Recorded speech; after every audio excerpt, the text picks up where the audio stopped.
Good morning. आप Pankaj Sinha science classes को देख रहे हैं। ये वीडियो आपको टीवीटी बिहार के फेसबुक पेज में मिलेगा। मैं हर दिन की भांति आपको क्लास 9 का कुछ ऑब्जेक्टिव क्वेश्चंस जीव विज्ञान का बताने जा रहा हूँ। बच्चों, आप इस पूरे वीडियो को एंड तक देखिएगा और लाइक करिएगा, कमेंट करिएगा और ज़्यादा से ज़्यादा वीडियो को शेयर कीजिएगा। तो सबसे पहले मैं बताना चाहता हूँ आपको कि क्लास 10 का अभी मैं आपको कुछ ऑब्जेक्टिव क्वेश्चंस बता रहा हूँ जो आपको 10th के बोर्ड में भी पूछने का चांस है। 9 का जो एग्जाम हो रहा है मंथली, उसमें भी पूछेगा और आप कंपटीशन में जाइएगा, जहाँ भी जाइएगा आपको हर एक जगह पूछने का चांस बनता है। तो सबसे पहले मैं आपको बताना चाहता हूँ फर्स्ट क्वेश्चन आपको देखिए ऑब्जेक्टिव क्वेश्चन है, इसको बोलते हैं मल्टीपल चॉइस क्वेश्चन। ये इसीलिए कॉपी में लिखा हुआ मिलेगा। आप इसको जैसे हम क्वेश्चन बोलेंगे आप लोग सभी क्वेश्चन को लिख लीजिएगा। क्या करिएगा? लिख लीजिएगा और आप इसको बढ़िया से याद कर लीजिएगा, फेयर कर लीजिएगा। पहला क्वेश्चन है, देखिए कि कोशिका का खोज किसने और कब किया। तो बच्चों मैं आपको बताना चाहता हूँ कि कोशिका का खोज 1665 ईस्वी में रॉबर्ट हुक नामक वैज्ञानिक ने किया। तो कोशिका का खोज कौन किया? Robert Hooke. कब किया? 1665 ईस्वी में। उसके बाद दूसरा नंबर क्वेश्चन है कि कोशिका के अध्ययन को क्या कहते हैं। देखिए हम लोग जिस भी चीज का अध्ययन करते हैं उसमें उसका कुछ ना कुछ नामकरण होता है। तो कोशिका के अध्ययन को हम लोग साइटोलॉजी कहते हैं। क्या कहते हैं? साइटोलॉजी। हम लोग टिश्यू का भी अध्ययन करेंगे तो उसका भी कोई ना कोई नाम होगा। अगले क्वेश्चन की ओर हम लोग आगे बढ़ते हैं कि किस कोशिकांग को अर्धपारगम्य झिल्ली कहते हैं। देखिए कौन ऐसा ऑर्गेनिल्स है, कोशिकांग है जिसको हम लोग अर्धपारगम्य झिल्ली कहते हैं, जिसको हम लोग चयनात्मक पारगम्य झिल्ली बोलते हैं। तो उसका नाम है कोशिका झिल्ली।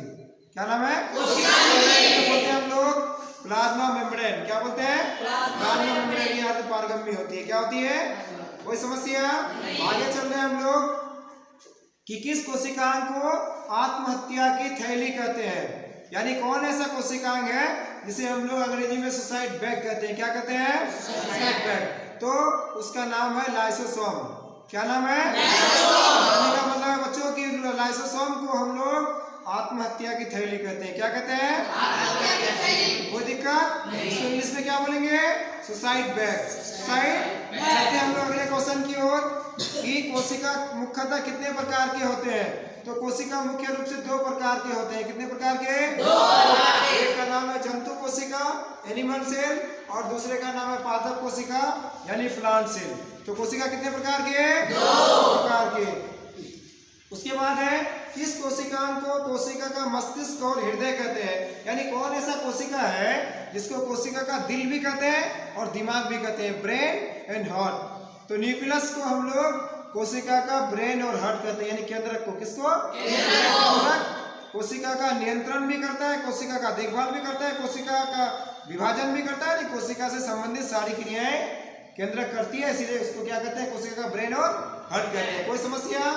आगे बढ़ रहे हैं हम लोग कि इंडोप्लाज्मिक रेटिकुलम कितने प्रकार के होते हैं। तो इंडोप्लाज्मिक रेटिकुलम 2 प्रकार के होते हैं। इंडोप्लाज्मिक रेटिकुलम कितने प्रकार के? 2 प्रकार के।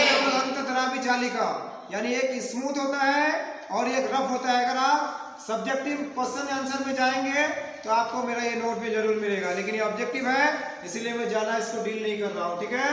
उसके बाद आगे क्वेश्चन में जा रहे हैं कि किस कोशिकांग को कोशिका का प्रोटीन का फैक्ट्री कहते हैं। देखो प्रोटीन का संश्लेषण करना, देखभाल करना, बनाना यानी प्रोटीन का फैक्ट्री। प्रोटीन का फैक्ट्री राइबोसोम को कहते हैं। किसको कहते हैं?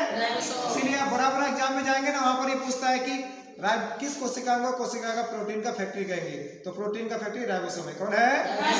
कोई समस्या? तब याद करेंगे, फेयर करेंगे और आपको इसको बढ़िया से लिख भी लेना है फेयर कॉपी में। उसके बाद है केंद्रक की रचना के आधार पर कोशिका कितने प्रकार के होते हैं। तो अकॉर्डिंग टू न्यूक्लियस, तो केंद्रक की रचना के आधार पर कोशिका 2 प्रकार के। कितने प्रकार के? 2 प्रकार के। एक का नाम है प्रोकैरियोटिक और दूसरे का नाम है यूकैरियोटिक। प्रोकैरियोटिक और यूकैरियोटिक। तो कितने प्रकार के? 2 प्रकार के। अब हम लोग आगे जा रहे हैं, मनुष्य की कोशिकाओं में गुणसूत्र की संख्या कितनी है। यानी मनुष्य के प्रत्येक कोशिकाओं में गुणसूत्र की संख्या कितनी है। तो मनुष्य के प्रत्येक कोशिकाओं में गुणसूत्र की संख्या 46 है। कितने हैं? 46। लेकिन अंडाणु और शुक्राणु की कोशिका को छोड़कर अंडाणु में ओनली 23 पाया जाता है और शुक्राणु में 23। 23 और 23 कितना हो गया? 46। लेकिन उस दोनों को छोड़ करके मनुष्य के प्रत्येक कोशिका में 23 जोड़े गुणसूत्र हैं। 23 जोड़े मतलब 46 यानी 46।